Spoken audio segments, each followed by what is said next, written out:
Hello dear students, तो आइए solve करते हैं क्लास 10th मैथमेटिक्स एक्सरसाइज 7.1 का क्वेश्चन नंबर 4। तो सबसे पहले क्वेश्चन को रीड कर लेते हैं। क्वेश्चन है, जांच कीजिए कि क्या बिंदु 5, -2 एंड 6, 4 एंड 7, -2 एक समद्विबाहु त्रिभुज के शीर्ष हैं। Check whether 5, -2, 6, 4 and 7, -2 are the vertices of an isosceles triangle। तो क्वेश्चन में बताया गया है कि ये तीन बिंदु आपके सामने दिए गए हैं। 5, -2 यानी कि तीन बिंदुओं के 3 पॉइंट्स के कोऑर्डिनेट दिए गए हैं यहाँ पर। ये तीनों बिंदु क्या अगर किसी भी स्थिति में हो तो क्या ये एक समद्विबाहु त्रिभुज के शीर्ष बनेंगे या नहीं बनेंगे। तो डियर स्टूडेंट्स, इस क्वेश्चन में बताया गया है कि ये 3 पॉइंट्स जो दिए गए हैं इनके कोऑर्डिनेट यहाँ पर दिए गए हैं। तो चेक ये करना है कि क्या ये तीनों पॉइंट्स किसी समबाहु त्रिभुज के शीर्ष हैं अथवा नहीं है, यानी कि आइसोसेलेस ट्राइंगल के वर्टिसेस हैं या नहीं है, ये हमको चेक करना है। तो आइसोसेलेस ट्राइंगल में हम जानते हैं कि दो भुजाएं उसकी बराबर होती हैं।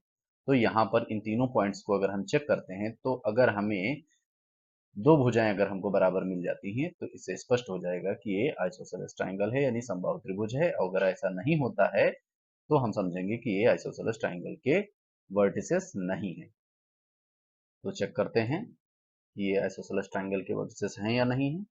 तो सबसे पहले क्या लिखेंगे हम, माना हम मान लेंगे ये तीनों जो पॉइंट्स के कोऑर्डिनेट दिए गए हैं इनका कोई नाम दे देते हैं। माना ए पॉइंट के जो कोऑर्डिनेट हैं वो हैं 5, -2 और बी पॉइंट के कोऑर्डिनेट जो हैं आपके 6 और 4 हैं। और इसी प्रकार से हम सी का भी मान लेंगे, सी के हैं 7, -2। ये तीनों पॉइंट्स के कोऑर्डिनेट आपके सामने हो गए। तो यहाँ पर हम क्या करेंगे, डिस्टेंस फार्मूला का यूज करके हम ए से बी तक की डिस्टेंस, बी से सी तक की डिस्टेंस और ए से सी तक की डिस्टेंस को फाइंड करके तीन साइड्स को हम फाइंड कर लेंगे। तो ए से बी तक की दूरी को फाइंड करने के लिए हम डिस्टेंस फार्मूला का इस्तेमाल करेंगे और ए से बी तक की दूरी को हम क्या कहेंगे, ए बी कहेंगे। तो ए बी को फाइंड करने फार्मूला यहाँ पर अप्लाई करेंगे।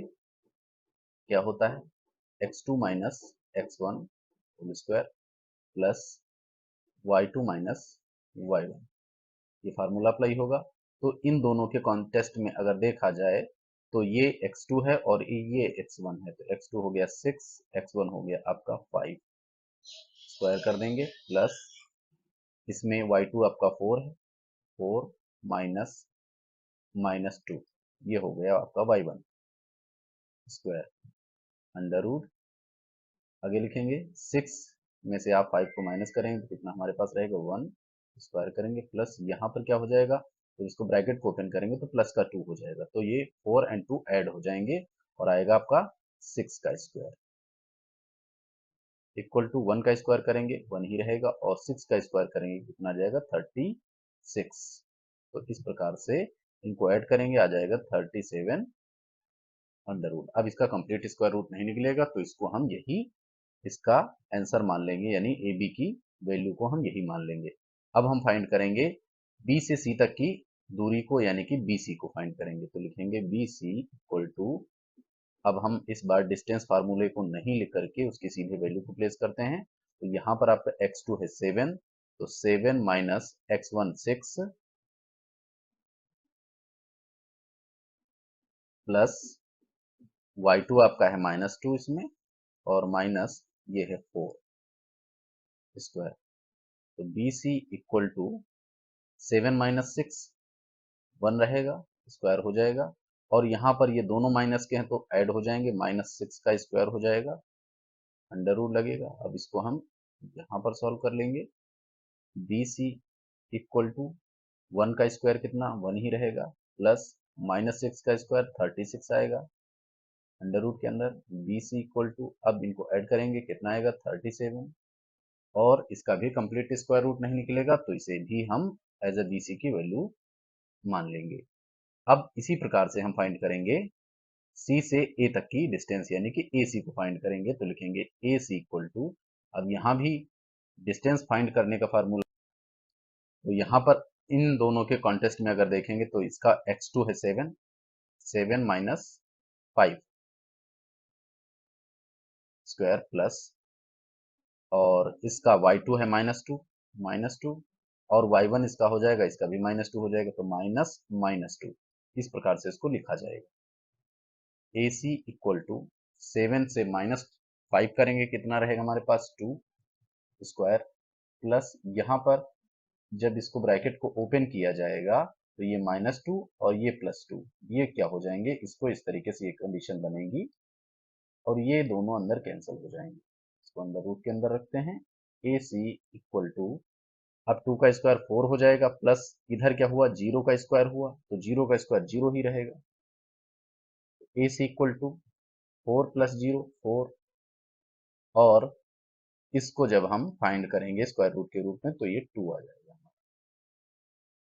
तो इस प्रकार से हमने यहाँ पर AB, BC और AC तीनों साइड्स को फाइंड कर लिया है। तो देख रहे हैं यहाँ पर हमें क्या दिख रहा है, AB और BC इक्वल हैं। इस हिसाब से स्पष्ट हो जाता है कि ये जो आपका ट्राइंगल है, ये जो आपके पॉइंट्स हैं, ये एक आइसोसेलेस ट्राइंगल के वर्टिसेस होंगे, समबाहु त्रिभुज के शीर्ष होंगे। तो यहाँ पर आप लिख देंगे, यहाँ फाइनल आंसर के रूप में यहाँ हम लिख रहे हैं AB equal to BC। AB और BC बराबर हैं, कितने के बराबर हैं, √37। तो जब दो भुजाएं बराबर हो गई तो हम कह सकते हैं कि ये ऐसा त्रिभुज है, समबाहु त्रिभुज। इसलिए हम यहाँ पर लिख देंगे कि बिंदु A यानी कि 5 - 2, B कौन सा है आपका 6, 4, और C यानी कि 7 और -2 एक समद्विबाहु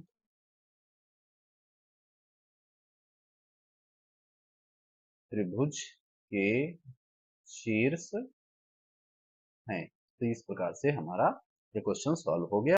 तो इस प्रकार से यही हमारा हो गया आंसर। आई होप आपको ये सोल्यूशन बहुत अच्छी तरीके से समझ में आ गया होगा। अगर आपको सोल्यूशन समझ में आया है, वीडियो अच्छा लगा है, तो प्लीज़ चैनल को सब्सक्राइब करें, वीडियो को लाइक करें और अपने दोस्तों के साथ शेयर करें। Thank you for watching. जय हिंद।